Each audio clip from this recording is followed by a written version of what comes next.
ரொம்ப ரொம்ப சந்தோஷமா இருக்கு இந்த படத்தோட ரிசெப்ஷன் தியேட்டர்ல பார்க்கும்போது. And I sorry, thank you Pari and team for trusting me with this character, and Shelly sir, Partha, Bharat, art director, lyricists, எல்லா singers எல்லாருக்குமே ரொம்ப ரொம்ப நன்றி. அபி, thank you so much. Costumes ரொம்ப ரொம்ப பியூட்டிஃபுல்லாக இருந்தது and I loved working with you. ரொம்ப கொலாபரேட்டிவாக இருந்தீங்க, ரொம்ப ரொம்ப நன்றி. And entire cast and crew, Roja ma'am, Chetan sir, என்னோட அப்பாவா நடித்த டென்வர் சார், டானா, எல்லாருக்குமே ரொம்ப நன்றி. It was a lovely experience working with all of you. And I would like to share an anecdote. நாங்கள் தியேட்டர் எக்ஸ்பீரியன்ஸ் போகிறப்போ ரெஸ்பான்ஸ் பார்க்க போகிறப்போ ரொம்ப ரொம்ப சந்தோஷமாக இருந்தது. எல்லாருமே அவ்வளோ என்ஜாய் பண்ணி அவ்வளோ சிரித்து கைத்தட்டி ரசித்து பார்த்ததை நாங்கள் லைவாக பார்த்தோம். அது அந்த எக்ஸ்பீரியன்ஸை என்னால் எக்ஸ்பிளைனே பண்ண முடியாது, அவ்வளோ பியூட்டிஃபுல்லாக இருந்தது. அண்ட் எல்லா ஆர்டிஸ்டாலையும் ரிலேட் பண்ணிக்க முடியும்னு நினைக்கிறேன். நம்ம பேரை வச்சு கூப்பிட்றதுக்கு பதிலாக ஒரு படம் பார்த்ததுக்கப்புறம் நம்ம கேரக்டர் நேமை வச்சு கூப்பிட்றது எவ்வளோ சந்தோஷமாக இருக்கும்ன்றது. அண்ட் சின்னவங்கலேருந்து வயசானவங்க எல்லாருமே வந்துட்டு என்னை படம் முடிச்சதுக்கப்புறம் மேஜிக்னு கூப்பிடும்போது அவ்வளோ ஹாப்பியாக இருந்தது. 2 குட்டி குழந்தைங்க, ஐ ஸ்டில் ரிமெம்பர், ஒரு 6-7 வயசு இருக்கும். ஒரு பொண்ணு ஓடி வந்து hi magic, you really look magical on screen அப்படின்னு சொன்னால். அப்புறம் திருப்பி நான் பேசிட்டு இருக்கும்போது வந்து இன்னொரு குழந்தை வந்து bye magic, I am going home அப்படின்னு சொன்னான். இதெல்லாம் வந்துட்டு மறக்கவே முடியாது. அண்ட் நிறைய பேர் வந்து சொன்னாங்க இந்த மாதிரி, என்ன நீங்கள் ஆங்கிலோ இண்டியனாக இருந்துட்டு இவ்வளோ நல்லா தமிழ் பேசுகிறீங்க அப்படின்னு சொன்னாங்க. இதெல்லாம் கேட்கும்போது ரொம்ப ரொம்ப சந்தோஷமாக இருந்தது. படத்தையும் அவ்வளோ அழகாக ரசித்து பார்த்தாங்க. கோபி அண்ணாக்கு, சேத்தன் சாருக்கு எல்லாருக்குமே கிடைச்ச அப்ளாஸ், அண்ட் பாரியோட அந்த ஃபைனல் கிளைமேக்ஸ் சீக்வன்ஸ் எல்லாருக்குமே கிடைச்ச அப்ளாஸ் பார்க்கும்போது ரொம்ப ரொம்ப சந்தோஷமாக இருந்தது. அண்ட் இது எல்லாத்துக்குமே ஆர்வமாக இருந்த ப்ரெசன்ட் மீடியா, உங்கள் எல்லாருக்கும் ரொம்ப ரொம்ப நன்றி. படம் ப்ரெஷ் ஷோ முடித்த உடனே நீங்கள் எல்லாருமே போய் நீங்கள் எழுதின ஆர்டிகல்ஸ் நான் படித்தேன். அண்ட் உங்களோட ரிவ்யூ வீடியோஸ் எல்லாமே நான் ஒன்று விடாமல் பார்த்தேன். படத்தை பற்றியும் இண்டிவிஜுவல் பர்ஃபார்மன்ஸஸ் பற்றியும் ரொம்ப ரொம்ப அழகாக எழுதியிருந்தீங்க. நீங்கள் எழுதினது, நீங்கள் பேசினது எல்லாமே தான் டிக்கெட்டாக கன்வெர்ட் ஆச்சு எங்களுக்கு ஃபர்ஸ்ட் வீக். அது ரொம்ப ரொம்ப நன்றி. அண்ட் இங்கே நிறைய ப்ரெசன்ட் மீடியா எல்லாருமே நிறைய பேர் இதில் எனக்கு ஃப்ரெண்ட்ஸாகவும் ஆயிட்டீங்க. எனக்கு ரொம்ப ரொம்ப சந்தோஷமாக இருக்குது.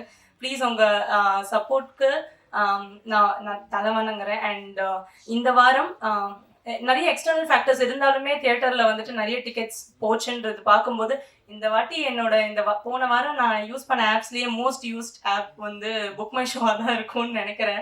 இன்ஸ்டாகிராம், வாட்ஸ்அப் எதுவுமே கிடையாது. எல்லா ஷோஸுமே எக்ஸ்டர்னல் ஃபேக்டர்ஸ் இருந்தாலுமே ஹவுஸ்ஃபுல்லாக இருந்தது. அது பார்க்கும்போதே பயங்கர ஹாப்பியாக இருந்தது. அண்ட் இப்போது ஸ்க்ரீன்ஸ் அண்ட் ஷோஸ் இன்க்ரீஸ் பண்ணியிருக்காங்கன்றது கேள்விப்பட்டேன். ரொம்ப ரொம்ப ரொம்ப சந்தோஷம். இந்த வாரமும் ப்ரெசன்ட் மீடியா உங்களோட எக்ஸ்டெண்டட் சப்போர்ட் எங்களுக்கு வேணும். ப்ளீஸ் உங்களோட சப்போர்ட் எங்கள் படத்துக்கு கொடுங்க. Thank you so much. வணக்கம், நன்றி. ஏன்னா சும்மா எழுதி ஒரு படத்தை நீங்கள் நினச்சா வந்து இது என்ன அப்படின்னு சொல்லி ஸ்கிப் பண்ணிட்டு போயிட முடியும். ரொம்ப எவ்வளோ பெரிய படமாக இருந்தாலும் உங்களால் ஸ்கிப் பண்ணிட முடியும். ஒரு சின்ன படமாக இருந்தாலும் அதில் கருத்து கரெக்டாக இருக்குது அப்படின்னா அதை எடுத்துக்கொண்டு போய் மக்கள்கிட்ட சேர்க்குற ஒரே பவர் வந்து உங்ககிட்ட தான் இருக்குது. அதை நீங்கள் ரொம்ப சூப்பராக பண்ணியிருந்தீங்க. முக்கியமாக இது வந்து எனக்கு நான் வந்து கொஞ்சம் எப்படி சொல்கிறேன், செல்ஃபிஷாக சொல்லணும்னா வந்து நான் சும்மா சொன்னேன், இது முடிஞ்சா என்ன கொஞ்சம் 2 வார்த்தை சேர்த்து எழுதிங்கன்னு. அது சொன்னதில் கொஞ்சம் கூட குறையாமல் ரொம்ப எப்படி சொல்கிறது, இந்த எங்களை வந்து இந்த டிவிக்கு அந்த ஃபோனில் இருந்து, அவர் சொன்ன மாதிரி ஃபோனில் இருந்து அந்த ஸ்க்ரீனுக்கு வந்து ஜெயிக்கணும்னு நாங்கள் எதிர்பார்த்தா பரவாயில்ல, எங்களை மாதிரி நிறைய பேர் இந்த பத்திரிகை சைடு இருந்தே அவ்வளோ பேர் எதிர்பார்த்துருக்காங்கன்றது வந்து எனக்கு இந்த படத்துக்கு அப்புறம் தான் தெரிஞ்சிச்சு. அதுக்கு வந்து ரொம்ப ரொம்ப நன்றி. அண்டு இன்டர்நெட், இந்த எக்ஸ் அது இது இதுலாம் நம்ம மக்கள் எழுதுவாங்க, அவங்களுக்கும் ஒரு மிகப்பெரிய அந்த என்ன சொல்லுவாங்க, அந்த சோசியல் மீடியா நண்பர்கள், அவங்களுக்கும் வந்து பெரிய பெரிய நன்றி. ஏன்னா அந்த சோசியல் மீடியான்னு ஒன்று இல்லைன்னா இன்னைக்கு சினிமாவே இல்லைன்ற அளவுக்கு போயிடுச்சு. அந்த அளவுக்கு பண்ணியிருந்தாங்க. அண்டு அன்பே டயானா பற்றி சொன்னோம்னா வந்து அவர் ஃபஸ்ட்டு சொல்லிட்டே இருந்தாப்புல, சின்ன படம்லாம் கிடையாது. நான் சென்னையில் எங்கே போனாலும் அன்பே டயானுக்கான ஒரு போஸ்டர் கூட நான் பார்க்காம இருந்ததே கிடையாது. அதுக்கு முக்கிய காரணமான யுவராஜ் ப்ரோ. அதாவது ஒரு படத்தை வந்து எடுத்துடலாம், ஆனால் அதை கொண்டு போய் மக்கள்கிட்ட சேர்க்கறதுன்றது வந்து எல்லாருக்கும் அது வந்து ஒரு ஆர்ட் மாதிரி தான் இன்னைக்கு ஆயிடுச்சு. அந்த ஆர்ட் வந்து எவ்வளோ பேருக்கு சூப்பராக அது பண்ண முடியும்னு தெரில. ஆனால் அவர் வந்து நான் குட் நைட்லேருந்தே நான் பார்த்துட்டு இருக்கேன். அவர் அதை வந்து ரொம்ப சூப்பராக பண்ணிட்டு இருக்காரு. ஏன்னா இப்போ எங்க வீட்டுல எல்லாம் வந்து நாங்கள் போய் டூரிஸ்ட் ஃபேமிலி படத்தை வந்து நாங்கள் ஃபேமிலியாக போய், ஏன்னா நாங்கள் எங்கள் ஊர் சைடு இருந்து நாங்கள் அப்படி போய் ஃபேமிலியாக பார்க்குறதெல்லாம் அப்படி போய் பார்த்துட மாட்டோம். ஒன்று அதுக்கு ஒரு பெரிய ஹீரோ இருக்கணும், அது இருக்கணும். அதை வந்து அவர் ரொம்ப அழகாக பண்ணிட்டு இருக்காரு. இந்த படத்துக்கும் அவர் கொஞ்சம் கூட குறையவே இல்லாமல் எந்த பக்கம் போனாலும் நான் எங்கள் வீட்டில் போய் காமிச்சிட்டே எங்கே ஒரு போஸ்ட் போயிருந்தேன், நான் நிற்கிறேன் பாருன்னு சொல்லி காமிச்சிட்டே இருந்தேன். அந்தளவுக்கு சூப்பராக பண்ணியிருந்தாரு. அண்டு டேரக்டர் ப்ரோ வந்து அவர் எழுதினாரு. நான் நடிச்சேன்லாம் சொல்லக்கூடாது. நான் சும்மா போய் அவர் சொன்னதை நான் திருப்பி பண்ணிட்டு வந்தேன், அவ்வளோதான். முழுக்க 100% இந்த கிரெடிட் வந்து அவருக்கு தான் போய் சேரணும். டைரக்டர் பாரி இளவழகன். ஏன்னா அந்த ரூட்டுன்னு ஒன்று இருக்குல்ல, இப்போ நாங்களாம் வந்து இந்த யூடியூப்னு ஒரு விசிட்டிங் கார்டு இந்த மாதிரியாச்சும் ஒன்று கையில் எங்களுக்கு இருக்கு. ஆனால் இந்த டேரக்டாக சினிமாவுக்கு ட்ரை பண்ணுறவங்கன்றது வந்து அது வந்து ஒரு எப்படி சொல்றது, கடல்ல போய் நீச்சல் அடிச்சே மீன் பிடிக்கிற மாதிரி ஒரு கஷ்டமான ஒரு விஷயம். இல்ல நீ சிரிச்சாலும் அதுதான் உண்மை. அதனாலதான் எனக்கு அவங்க அந்த மாதிரி ஆத்தென்டிக்கா சினிமாவுக்குன்னு வெறி பிடிச்சி சண்டை போட்டு வர்றவங்கள்ட்ட வந்து ஒரு பெரிய மரியாதை இருக்கும். அந்த மாதிரி பண்ணியிருக்கீங்க. அது ஏற்கனவே அன்னைக்கு சசி என்ன சொல்லிட்டாரு, வேற என்னடா உட்காந்து எழுதிட்டு வந்துட்டீங்க, ஆளாளுக்கு தேங்க்ஸ் சொல்லிட்டே இருக்கீங்கன்னா, அதனால நீங்க தேங்க்ஸ்லாம் ஆல்ரெடி சொல்லியாச்சு. மற்றபடி இந்த படத்துல இருந்து அவுட்கம்னா எப்படி சினிமாவுக்கு வந்து அவர் முன்னாடி சொல்லி எப்படி பார்க்கணும், எந்த சைடு அந்த இது நிறைய அந்த நீக்கு போக்கு கத்துக்கிறது வந்து அவர்கிட்ட இருந்து நிறைய கத்துக்கிட்டேன். ரொம்ப ஹெல்ப்ஃபுல்லா இருந்துச்சு. அண்டு அவ்வளோதான். எல்லாருக்கும் ரொம்ப நன்றி. தேங்க்யூ. அடுத்த படத்துக்கு நீங்க மூலம் எனக்கு கூப்பிடுங்க. அங்கே அவரை தான் டேட்டு கொடுத்துட்டு இருந்தாரு. அப்படிலாம் கிடையாது, நீங்க எப்போ சொன்னாலும் நான் வர்றோம் ப்ரோ, நான் ரெடி தான், டேட்லாம் இருக்கு, நாங்கள் ஃப்ரீயாக தான் இருக்கேன். 5 படம்னு ஒரு யார் 5 படம் கிளப்பி விட்டது யார் 5 படம். அடுத்து ஒரு படம் அது கூடிய விரைவில் அந்த அறிவிப்பு வரும். நான் அது வர்றப்போ நான் வந்து பேசுறேன். ரொம்ப நன்றிங்க எல்லாருக்கும். நம்ம கிட்ட எல்லாம் என்ன பண்பு இருக்கோ இல்லையோ, கிராட்டிடியூட் அப்படிங்கிறது வந்து எல்லாருக்குமே இருக்கணும் அப்படின்னு நினைக்கிறேன். நன்றி உணர்வு. இந்த இடத்துல இந்த மேடையில நிக்கிறதுக்கு காரணம் நான் மட்டும் கிடையாது. ரொம்ப ஆயிரக்கணக்கான ஆட்களும் இந்த மேடையில இருக்கவங்க, இந்த அரங்கத்தை மட்டும் இல்லாதவங்களும் இதுக்கு வெளில இருக்கவங்க நிறைய பேர் இருக்காங்க. அவங்க எல்லாருக்கும் என்னால் முடிஞ்ச அளவுக்கு இந்த ஸ்பீச்ல நன்றி பாராட்டணும்னு நான் நினைக்கிறேன். நீங்கெல்லாம் இல்லைன்னா இந்த இடமும் இந்த அன்பே டயனாவோட இந்த சக்சஸும் சாத்தியமே ஆயிருக்காதுன்றது வந்து நான் ரொம்ப ஸ்ட்ராங்கா பிலீவ் பண்றேன். முதல்ல வந்து பிரஸ் அண்ட் மீடியா. ஏன்னா வந்து இந்த அரங்கம் வந்து நிறைய விதமான பிரஸ் ஆட்களை வந்து இங்க உட்காந்து படம் பார்ப்பீங்க. ஆனா எல்லாருக்குமே நிறைய மாற்று கருத்துக்கள் இருக்கலாம். எல்லாரோட டேஸ்டும் ஒரே மாதிரி இருக்கணும்ன்றது கிடையாது. ஆனா உங்களுடைய கருத்துக்கள் என்னவாக இருந்தாலும் ஒரு படம் வந்து இது மக்கள் கிட்ட போய் சேரும்போது வேற மாதிரி இருக்கும் அப்படின்ட்டு தங்களோட எண்ணங்களை ஒதுக்கி வச்சுட்டு அந்த படத்தோட ஒரு நலன் மட்டுமே கருதி நிறைய என்கிட்ட வேற சொன்னாலும் அவங்களுடைய விமர்சனங்களும் எழுத்துக்களும் வேற மாதிரி இருந்த இந்த படத்துக்கு முதல் உதவியா இருந்தவங்க எல்லாருக்கும் மிகப்பெரிய நன்றி நான் தெரிவிச்சுக்கிறேன் இந்த இடத்துல. அதுக்கப்புறம் எல்லாரும் சொன்னதுதான், நான் தியேட்டருக்கு போகும்போதெல்லாம் எல்லாரும் என்கிட்ட சொல்லிட்டே இருந்தது, நான் வந்து ஜமாக்காக தான் வந்தோம் அப்படின்னாங்க.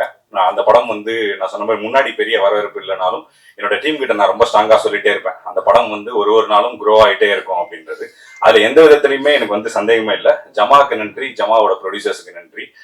அவங்களுக்கு இந்த நேரத்தில் இது பண்ணிக்கிறேன். முக்கியமா வந்து இந்த நேரத்துல விஜய் சேதுபதி சாருக்கு நான் மிகப்பெரிய நன்றியை நான் தெரிவிச்சுக்கிறேன். ஏன்னா அவர்கிட்ட நான் கதை சொன்னப்ப அது ஒரு சீக்வன்ஸ் இருக்கு. அவர் வந்து இந்த டைம்ல உன்னோட கரியர்ல இந்த டைம்ல வந்து $1 மில்லியன் நீ படம் பண்றது வந்து ரொம்ப சரியா இருக்கும் அப்படின்னு வந்து உத்வேகப்படுத்தி யுவராஜ் ப்ரோ கிட்டையும் பேசி அமைச்ச விஜய் சேதுபதி சாருக்கு மிகப்பெரிய நன்றியை நான் தெரிவிச்சுக்கிறேன். அதுக்கப்புறம் $1 million productions Yuvraj Ganesan bro.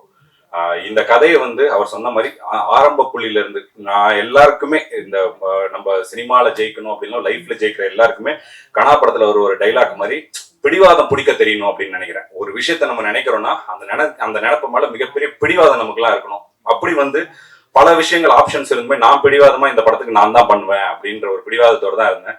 அதை வந்து அந்த அந்த அந்த பாயிண்ட்ல இருந்து இன்னைக்கு வரைக்கும் நம்பின யுவராஜ் ப்ரோவுக்கு மிகப்பெரிய நன்றிகளை நான் தெரிவிச்சுக்கிறேன். மற்ற விஷயங்கள் எல்லாமே கிளை விஷயங்கள் தான். அவர் அந்த வச்ச நம்பிக்கையை தான் இந்த படத்தோட தொடக்கத்துக்கும் இந்த படம் இன்னைக்கு சக்சஸா இருக்கிறதுக்கு காரணமும் அந்த ஒரு விஷயம் தான். அவருக்கு மிகப்பெரிய நன்றிகள் நான் தெரிவிச்சுக்கிறேன். அதுக்கப்புறம் முக்கியமா ஏன் வந்து யுவராஜ் ப்ரோக்கு இவ்வளவு ஸ்ட்ராங்கா ஒரு சில நன்றிகளை சொல்றோம் அப்படின்னா, எனக்கு 2 படத்துலயுமே ஜமாலியும் சரி இதுலயுமே சரி என்ன விஷயம் வந்து பொதுவா நடந்தது அப்படின்னா, நம்மளோட எழுத்தை வந்து ஒரு ப்ரொடியூசர் வந்து முழுசா நம்புறதுன்றது வந்து ரொம்ப ரொம்ப ஒரு இயக்குனருக்கு வந்து கிடைக்கிற வரமா தான் நான் நினைக்கிறேன். என்னோட ஜமா ப்ரொடியூசர்ஸும் அப்படிதான். ஒரே ஒரு வார்த்தை கூட நான் என்ன எழுதணும் அதை வந்து மாத்தணும், இந்த சீனை மாத்தணும், இந்த டைலாக மாத்தணும் அப்படின்லாம் எதுவுமே சொல்லாம முழுக்க முழுக்க வந்து அதை ட்ரஸ்ட் பண்ணாங்க. அது ஒரு ஒரு ஆர்ட் ஃபிலிம். ஸோ அதை பத்தி உனக்கு தெரிஞ்சிருக்கு, இதுல மாத்த வேணாம் அப்படின்னு நினைக்கிறது ஓகே. பட் ஒரு கமர்ஷியல் ஃபிலிம் வரும்போது இதுல எல்லாருக்குமான சே இருக்கும். நம்ம எப்படி ஒரு திரைப்படங்களை ரசிக்கிறோமோ, ஒரு காதல் காட்சிகள் எழுதுறோமோ, ஒரு நகைச்சுவை காட்சிகள் எழுதுறோமோ, அந்த மாதிரி எல்லாருக்குமானது இருக்கும். என்னோட அதிக சென்சிபிலிட்டி இருக்க ஆட்கள் வந்து யுவராஜ் ப்ரோ. ஆனா அப்படி இருந்தும் இந்த கதையில ஒரே ஒரு டைலாகோ, ஒரே ஒரு சின்ன சீனோ கூட இதுல இந்த டைலாக் இப்படி மாத்தி எழுதலாம், இந்த சீன் இப்படி இது பண்ணலாம் அப்படின்னு எதுவுமே சொல்லாம எழுத்த நம்பினது இருக்குல்ல, அது வந்து அதுக்கு நான் வந்து யுவராஜ் ப்ரோக்கு என்னைக்குமே நான் கடமைப்பட்டிருக்கேன். ஏன்னா இது ஒரு படம் பண்ண போற எல்லா இயக்குநர்களுக்கும் தெரியும் இது எவ்வளவு பெரிய பயங்கர கிரேட்ஃபுல்லான விஷயம். நான் அப்படி ஒரு விஷனை சப்போர்ட் பண்றதுக்காக thank you Yuvraj bro, thank you so much, மிகப்பெரிய நன்றிகள். அதுக்கப்புறம் அது மட்டும் இல்லாம நம்ம ஒரு கதையை எழுதி முடிக்கிறோம். நம்ம இயக்குநர்களுக்கே ஒரு சில விஷயங்கள்லாம் இருக்கும்.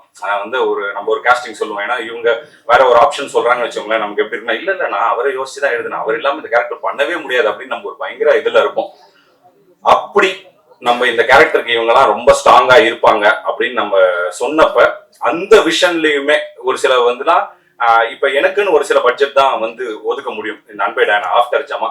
அப்படி இருந்து பட்ஜெட்டை மீறி போனா கூட ஒரு சில விஷயங்களை காஸ்டிங்லயுமே வந்து அதுல இன்வால்வ் ஆகாம நீங்க என்ன உங்களோட லாஸ்ட் ஆப்ஷன் வந்து முடிவு, நாங்க ஆப்ஷன் சொல்லலாம் ஆனா முடிவு வந்து உங்களோட தான் இருக்கணும் அப்படின்றதுலயுமே ரொம்ப ஸ்ட்ராங்கா இருந்த யுவராஜ் ப்ரோக்கு இந்த மிகப்பெரிய நன்றிகள் நான் தெரிவிச்சுக்கிறேன். ஏன்னா அவர் சொன்ன மாதிரி ஹீரோயின் ஆப்ஷன்ஸ் வரும்போது எக்கச்சக்கமான ஆப்ஷன்ஸ் வந்து நாங்க தேடணும், இது பண்ணோம். லாஸ்டா வந்து அவங்க ஆடிஷன் வந்து ரொம்ப நல்லா பண்ணியிருந்தாங்க. அப்ப சொன்னப்பையும் அப்படிதான் இருந்துச்சு. கிட்டத்தட்ட அவங்க கடைசி நேரத்துல பூஜைக்கு முன்னாடி தான் வந்து ஓகே ஆனாங்க. இன்னைக்கு வேற யாருன்னா இந்த கேரக்டர் பண்ணிருக்க முடியுமா, இவ்வளவு நல்லா பிரசன்ட் பண்ணிருக்க முடியுமா அப்படின்னே தெரியல. அப்படி இருந்தவங்க லாஸ்ட் மினிட்ல வந்தப்ப அந்த சப்போர்ட்டிவுமே வந்து யுவராஜ் ப்ரோ வந்து அவ்வளோ பிரில்லியண்டா எனக்காக வந்து அது பண்ணி கொடுத்தாரு. Thank you so much bro. அதுக்கப்புறம் வந்து என்னோட டெக்னீஷியன்ஸ் எல்லாருக்கும் மிகப்பெரிய நன்றியை தெரிவிச்சுக்கிறேன். இப்படி ஒரு கமர்ஷியல் ஃபிலிம் வரும்போது டெக்னிக்கலா நிறைய விஷயங்கள் இருக்கணும். முதல்ல விஷுவலா வந்து நம்ம பாக்குறதுக்கு வந்து ஓகே இவன் வந்து லீட் கேரக்டர் அப்படிங்கிறத நம்பணும். அப்படி ரொம்ப வந்து பயங்கர எங்க எல்லாரையுமே வந்து ரொம்ப அழகா காமிச்ச ஷெல்லி ப்ரோக்கு மிகப்பெரிய நன்றிகள். அவர் பயங்கரமா டார்ச்சர் பண்ணிருக்க ஒரு விஷயத்த சொல்லுவாருன்னு நினைச்சேன். போன வாட்டி என்கிட்ட சொன்னாரு, ஒரு விஷயம் சொல்லலாம்னு நினைச்சு ப்ரோ, நான் ஸ்டேஜ்னு சொல்லிட்டு விட்டேன். நீங்க முதல் 2 நாள் ஜாலியா இருந்தீங்க, ஓகே அதுக்கப்புறம் மாறிடுவாருன்னு பார்த்தேன். அப்புறம் 4 நாள் பார்த்தா திரும்ப ஜாலியா இருக்காரு. படம் 35ஆவது நாள் ஷூட்டு போகும்போது ஜாலியாவே இருக்காரு. யாரும் அவன் சீரியஸாவே இருக்க மாட்டானா அப்படின்ற மாதிரி அவர் வந்து ஃபீல் பண்ணாருன்னு சொன்னேன். அப்ப அவர் எவ்வளவு வந்து என்னால வந்து ரொம்ப சீரியஸா வந்து ஃபிலிம் மேக்கிங் பண்ண முடியாது, ரொம்ப ஜாலியான அப்படிப்பட்ட ஒரு ஆள் தான். உங்களை எதனா அப்படி அந்த ப்ராசஸ்ல டார்ச்சர் பண்ணிட்டு நான் மன்னிச்சிருக்கேன். மன்னிப்பு கேட்கறது எல்லா டெக்னீஷியன்ஸ் கிட்டே தான் கேட்கணும்னு நினைக்கிறேன். முக்கியமா மோகன்ராஜன் எல்லாம் பாக்குறாரு. அவரெல்லாம் வந்து அண்ணே போன் பண்ணி அண்ணே தக்கல் அவசரமா ஒரு லிரிக்ஸ் எழுதணும் அப்படின்னு சொல்லுவேன். என்ன தக்கல் போய் உடனே வேணும்னே ஒண்ணு அப்படி என்ன இருந்தாலுமே வந்து உட்காந்து 10-15 நிமிஷத்துக்குள்ளலாம் வந்து ஒரு சில பாடல்கள் வெட்டிங் பெல்ஸ் எல்லாம் அப்படிதான் எழுதணும். நிறைய டார்ச்சர் பண்ணிட்டோம், மன்னிச்சிருங்க. பாக்கி அண்ணனுக்கும் அதேதான், முத்தமிழனுக்கும் அதேதான். லிரிக்ஸா வரும்போது நிறைய விஷயங்கள் இருந்தது. ஏன்னா ஒரு சில விஷயங்களை நான் கொஞ்சம் கடைசி நேரத்துல போனா எனக்கு கொஞ்சம் படபடப்பாயிடும். அதனால நான் கொஞ்சம் முன்னாடியே ஒரு சில விஷயங்களை முடிச்சு வைக்கணும் அப்படின்னு நினைப்பேன். பட் லாஸ்ட் மினிட்ல ஒரு சில விஷயங்கள் வந்து எனக்கு ரொம்ப படபடப்பாயிடும். அதுல என்ன பண்றோம், என்ன ரியாக்ட் பண்றோம் அப்படின்னு தெரியாது. அந்த நேரத்துல இவங்கெல்லாம் ரொம்ப காமா இருந்தது. முடிச்சு கொடுத்ததுக்கு ரொம்ப நன்றி. பார்த்தா ஆகட்டும், பரத் ப்ரோ ஆகட்டும். பரத் ப்ரோ எல்லாம் என்னென்ன டார்ச்சர் பண்ண முடியுமோ எல்லா வகையான டார்ச்சருமே கொடுத்துருக்கோம். அது எல்லாமே பொறுத்ததுக்கு மிகப்பெரிய நன்றிகள் ஐயா. கவுண்டமணி தான் நம்ம 2 பேரும் நடுவில் சண்டை வராம காப்பாத்தினாருன்னு நினைக்கிறேன். ஒருவேளை அந்த காமெடியில நம்ம 2 பேரும் பேசிக்கலன்னா கண்டிப்பா அடிச்சு புரண்டு இருப்போம்னு நினைக்கிறேன். அந்த அளவுக்கு இருந்திருக்கும். ரொம்ப ரொம்ப ரொம்ப நன்றி பரத் ப்ரோ. ஏன்னா மியூசிக் வந்து அவ்வளோ பிரில்லியண்டா இந்த படத்துக்காக சொன்னேன். இது வந்து ஒரு மியூசிக்கல் சப்ஜெக்ட் அப்படின்னு நாங்க ஆரம்பத்திலே வந்து சொன்னோம். இது சொல்லுவாங்க இல்லைங்களா, இந்த படம் ஒரு ராயபுரத்து லாலா லேண்ட் அப்படின்னு மேயாதமான்னு சொல்லுவாங்க. அந்த மாதிரி இது ஒரு பெரம்பூரின் லாலா லேண்ட். ஃபுல்லா பாட்டு தான். தியாகராஜ பாகவதற்கு அடுத்து அதிகப்படியான பாட்டு நம்ம தான் வச்சு இது பண்ணிருக்கோம். எல்லாமே ஒரு வெரைட்டியா ரொம்ப அழகா சூப்பரா வந்து பண்ணி கொடுத்தீங்க. தேங்க்யூ. வேற எந்த டெக்னீஷியன்ஸ் அபி, தேங்க்யூ அபி. ஜமால இருந்து நிறைய விஷயங்கள் ஒர்க் பண்றீங்க. எனக்கு வந்து அபிகிட்ட பிடிச்ச விஷயம் என்னன்னா, இப்ப நான் ஜமால இருந்து ஒர்க் பண்றேன், இதுக்குமே எனக்கு இது வந்துச்சு. ஆனா இப்போ அப்படி வரும்போது எனக்கு வந்து ஒரு சில பேர் வந்து இவங்க தான் நமக்கு வந்து சப்போர்ட் பண்றாங்க, இவங்கள நம்ம ஜாஸ்தி கேர் பண்ணிக்கணும் அப்படின்னு நினைப்பாங்க. அப்படி இல்லாம என்ன தவிர எல்லாருமே சூப்பரா அபி வந்து கேர் பண்ணிப்பாங்க. தேங்க்யூ அபி. அபிகிட்ட அது பிடிச்ச நல்ல விஷயமா தான் சொல்றேன் அபி, அதனால ஒன்றும் பிரச்சனை இல்லை. அதுக்கப்புறம் வேற டெக்னீஷியன்ஸ் எல்லாம், போஸ்டர் டிசைனர் அவருக்குமே வந்து ரொம்ப சூப்பரா இருந்தது. எல்லா போஸ்டர்ஸுமே ரொம்ப அழகா இருந்தது. கௌஷிக் டிஐ, அதுக்கப்புறம் எடிட்டர் பார்த்தா ரொம்ப ரொம்ப முக்கியமான ஆள். நான் எல்லா இடத்துலையும் சொல்ற மாதிரி என்னோட நண்பன், என்னோட ஃபேமிலி ஃப்ரெண்ட், என்னோட எல்லா கஷ்ட நஷ்டங்கள்லயும் பார்த்தாவோட இது இருக்கும். பார்த்தாவுமே நாங்க ஜமாக்கு ஒர்க் பண்ண ஸ்டைல் வேற, இதுக்கு ஒர்க் பண்ண ஸ்டைல் வேற, ரெண்டுமே வேற வேற மாதிரி இருந்தது. பட் இது வந்து அதுக்கும் என்னோட சேர்த்து பார்த்தாவும் இந்த விஷயத்துக்கு, இந்த ஒர்க்கிங் ஸ்டைலுக்கு அடாப்ட் ஆகிட்டதுக்கு மிகப்பெரிய நன்றிகள் பார்த்தா. அப்புறம் என் தலைவன் மகேந்திரன் ரொம்ப இப்ப எதனா ஷூட்டிங் வந்து எப்படி மழை வந்து பாதிக்கப்படுச்சுன்னா, மழையை ரொம்ப ரேரா ஷூட்டிங்ல பார்ப்போமோ அந்த மாதிரி என் தலைவனையும் ரேரா தான் பார்ப்போம். எப்பனாதான் வருவாரு. ஆனா கலக்கலா முக்கியமான இடங்கள் என்னன்னா, ஏன் எப்பனா ஒரு வாட்டி பார்க்கணுன்றத தப்பா சொல்லல, எல்லாத்தையுமே ப்ரீ ஒர்க்கா பண்ணி ஒரு இடத்த ரெடி பண்றது அப்படின்னு இருக்குல்ல, அதுல வந்து அவர் ரொம்ப பயங்கர கேஷுவலான ஆளு. நானே கொஞ்சம் இதுவான இவரா லாஸ்ட் மினிட்டோட உச்சம். அவரு என்னத்துல இந்த வடிவல் சொல்றாரு, அண்ணே பஸ் நின்றுச்சுனே கேட்டோம்டா, பஸ் போதுனே போட்டா அந்த மாதிரி. தலைவா நாளைக்கு ஷூட்டிங் தலைவா இருக்கட்டும் தலைவா, ஐயா ஷூட்டிங் இன்னும் 1 மணி நேரத்துல இருக்கட்டும் தலைவா அப்படின்னு அப்பதான் பூ கழுத்துல மாட்டிக்கிட்டு சுத்திட்டு இருப்பாரு ஜாலியா. ஆனா வந்து ஒரு பிரேமா வரும்போது ரொம்ப ரொம்ப அழகா சூப்பரா எல்லா விஷயங்களும், முக்கியமா அந்த வீட்டை வந்து அவர் பெயிண்ட் பண்ண விதம், அது ஆர்ட் ப்ராப்பர்ட்டி செட் பண்ண விதம், நிறைய அதெல்லாம் வந்து ஆத்தென்டிக்கா இருக்கணும்னு ஏரியால இருந்தே நிறைய விஷயங்கள்லாம் வாங்கி அவர்கிட்ட கொடுத்தோம். 1-2 எல்லாம் எடுத்துட்டு போயிட்டீங்களா, எடுத்துட்டு வந்து கொடுத்துருக்கீங்களா. ரொம்ப சூப்பரான ஒர்க்கர் மகேந்திரன், ரொம்ப ஜாலியான பர்சனும் கூட. ஸோ அதனால மிகப்பெரிய நன்றிகள் தலைவா. போனதுலேயே உங்களை பத்தி சொல்ல மறந்துட்டேன், மன்னிச்சிருங்க. அதுக்கப்புறம் டிஐ பண்ண கௌஷிக், விஎஃப்எக்ஸ் பண்ண கௌஷிக்கோட ஒர்க்கை பத்தி நம்ம சொல்லி ஆகணும். ரொம்ப கஷ்டமா இருந்துச்சு. அந்த ரூம்குள்ளெல்லாம் போய் உட்கார்றது நம்ம 1 மணி நேரத்துக்கு மேலே உட்கார முடியல. அந்த ரூம்ல ராத்திரி பகலும் ஷெல்லி ப்ரோவும் அவரும் இது பண்ணி இதை ஒரு வேற லெவல்ல இந்த ஒர்க்கை என்ஹான்ஸ் பண்ணி கொடுத்துட்டாங்க. அவங்க 2 பேருக்குமே மிகப்பெரிய நன்றிகளை நான் தெரிவிச்சுக்கிறேன். அதுக்கப்புறம் விஎஃப்எக்ஸ் பண்ண ஸ்ரீ, அப்புறம் ஆனந்த், 2 பேருக்குமே மிகப்பெரிய நன்றி. அவங்களுமே திரும்ப இதை பண்ணி கொடு, பட்டர்ஃப்ளை எல்லாம் வச்சு உயிர் எடுத்துட்டோம். அவங்கள என்னென்ன பண்ண முடியும், பட்டர்ஃப்ளை ஏத்து இறக்கு குறைச்சி இது பண்ணு, வேகமா பறக்க விடு, பொறுமையா பறக்க விடுன்னு என்னென்ன பண்ண முடியுமோ எல்லாத்தையுமே பண்ணிட்டோம். பட் ஸ்வீட்டா வந்து அவங்க எல்லா விஷயத்தையுமே வந்து ரொம்ப அழகா ஒர்க் பண்ணி கொடுத்தாங்க. எனக்கு மிகப்பெரிய நன்றிகள் அவங்களுக்கு தெரிவிச்சுக்கிறேன். அதுக்கப்புறம் முக்கியமா என்னோட நடிகர்கள் எல்லாருக்குமே நான் வந்து தேங்க் பண்ணணும் அப்படின்னு நினைக்கிறேன். ஸ்டார்டிங் ஃப்ரம் சேத்தன் சார், ஜமால இருந்து என்னை நம்பி நான் என்ன சொன்னாலும் அதை அப்படியே வந்து பண்ணக்கூடிய, என்னை நம்பி வரக்கூடிய ஒருத்தர். அவருக்கு வந்து எப்படி ஜமால ஒரு வேற ஒரு ஷேட் இருந்துச்சோ இதுல வேற ஒரு ஷேட் இருக்கும் அப்படின்னு நான் நம்பிக்கையா சொன்னேன். அதை இன்னைக்கு தியேட்டர்ஸ்ல எல்லாரும் ரசிக்கும் போது ரொம்ப ரொம்ப மகிழ்ச்சியா இருக்கு. அதுக்கப்புறம் கோபி ப்ரோ, அவருமே அப்படிதான். கோபி ப்ரோல நான் ரொம்ப ஸ்ட்ராங்கா ஒரு பிலீவ் பண்ணேன், இது கண்டிப்பா பயங்கரமா ஒர்க் ஆகும் அப்படின்றது. அது இன்னைக்கு ஆடியன்ஸ் எல்லாருமே கோபி ப்ரோ ரிசீவ் பண்ணிருக்கிறது வந்து ரொம்ப ரொம்ப ஹாப்பியா இருந்தது. அதுக்கப்புறம் ரோஜா மேம் வந்து இந்த படத்தை முதல்ல நடிக்க ஒத்துக்கிட்டதுக்கே அவங்களுக்கு மிகப்பெரிய நன்றிகளை நாங்க தெரிவிச்சுக்கிறோம். ஏன்னா இந்த சின்ன டீமுக்கு அவங்க உள்ள வந்ததுன்றது வந்து மிகப்பெரிய ஒரு சப்போர்ட்டா எங்களுக்கு பலமா இருந்தது. அதுக்கப்புறம் ரம்யா வந்து இவந்தோ நாங்க சொன்ன மாதிரி அந்த லாஸ்ட் மினிட்ல அவங்க உள்ள வந்தாலும் இந்த படத்துக்கு அவங்க போட்ட உழைப்புன்றது வந்து பயங்கரமான ஒரு உழைப்பு. ப்ரோ சொன்ன மாதிரி தான், அவ்வளோ டெடிக்கேட்டடா எந்த வித பிரச்சனையுமே இல்லாம இந்த ஒட்டுமொத்த ஷூட்டையும் வந்து அவ்வளோ இதுவா வந்து இது பண்ணி கொடுத்தாங்க. ஒரு பிரஸ் நான் போன வாட்டி வரும்போது கேட்டிருந்தீங்க, ஏன் வந்து அன்பே மேஜிக்னு இருக்காம அன்பே டைனா நினைச்சிங்க அப்படின்னு. அன்பே மேஜிக்னு வச்சிருந்தா படத்துல அந்த மேஜிக்குங்கிற வார்த்தை வந்து ரொம்ப ஸ்பெஷலா போய் சேராம இருந்திருக்கும். ஏன்னா நிறைய வாட்டியை திரும்ப கேட்டு வேற மாதிரி ஆயிருக்கும். படத்துல மட்டும் வர்றதுனாலதான் அந்த மேஜிக் அப்படிங்கிற வார்த்தையை வந்து இது பண்ணிச்சு. ஏன்னா முதல்ல இந்த கதையை எழுதும் போதே இந்த மேஜிக் அப்படிங்கிற இந்த வார்த்தை பயங்கரமா ரீச் ஆகும் அப்படின்றத நான் நம்பினேன். ஏன்னா அதுக்கு 3 பேருக்கு மேஜிக் டைனா கொஞ்சம் என்னோட வச்சிருக்கலாம். ஏன் மேஜிக் நினைச்சுன்னா அது பயங்கரமா மேஜிக்லா ஒர்க் ஆகும்னு நினைச்சேன். அதே மாதிரி இன்னைக்கு வந்து அது பயங்கரமா ஒர்க் ஆயிருக்கிறது வந்து ரொம்ப ரொம்ப சந்தோஷமா இருக்கு. தேங்க்யூ ஆடியன்ஸ் எல்லாருக்குமே மிகப்பெரிய நன்றிகள். அப்புறம் என்னோட டைரக்ஷன் டீம் வந்து நான் எல்லாருக்குமே கண்டிப்பா வந்து மிகப்பெரிய நன்றிகளை தெரிவிச்சோம்.